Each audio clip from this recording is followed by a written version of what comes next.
আমি একটা নতুন ভিডিও লাইছি। এই যেন হইলো ফাহিম ভাই আর হইলো রাশেদ ছোট ভাই আছে, ওইটা বড় বিষয় না। এই যেন বামের লেগে আমি আজকে কোন চালাই যেতেছি, আজকে বামডারে ঠিক করবো। দেখি কোন চাটে এই যেন কাটি বানা রাখতেছে, এটা দেখি সবটুকু হওয়ার পর আমি ছাদে লাগিয়ে দেখাইতেছি। বাস আনছি আগে থেকে কোন চাটা আনলাম, বাস করে কোন চা আনছি।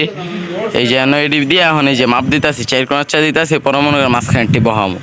ওরা এই যে হারা 3টা কাজ করতেছে, ওই যেন সব করে আছে। আজকে কৌতো চাই নি, বিকাল টাইম হয়ে গেছে তো, আজকে আবার বৃষ্টিও পড়ছে। ছাড়ছি কত ডিরে উঠি উপরে উঠতে আছে, আর ওরা এনে কাজ করতে আছে। এই যে বড় ভাই ফাহিম সাফাই দেয়, এই যে তানবিন হয়ে গেছে গা, কিন্তু এই এনো মাঝখানে আরো গুণাতার বান্ধা বাকি। পরে এই যে বাসটা সেন সব রাখছি, দেখা যেতেছে না। এটার ভিতরে এটার বাইন্দা কালকে সকালের ইয়াটা দিতেছি হয়েছি, আর আগেই বয়েছি, সকালে বয়েছি, কিন্তু আমি আইসি বিকালে। তাহলে এই বাসটা তো আগে তেছিল তলের দেয় এটাছি কৌ তো সব উপরে আন্তরি যায়নি গা। সকালে ছাড়ছে, ওরা গেছে, কিন্তু আমি খেয়াল করে নিয়ে গেছি সব টেনো। বামে বহামুনা সন্ধ্যার টাইম। সবাই এই বামের লেগা লাইক কমেন্ট শেয়ার সাবস্ক্রাইব করবেন। আমার বড় ভাই ফাহিম ভাই আইডিটাও সাবস্ক্রাইব করবেন সবাই। আসসালামু আলাইকুম।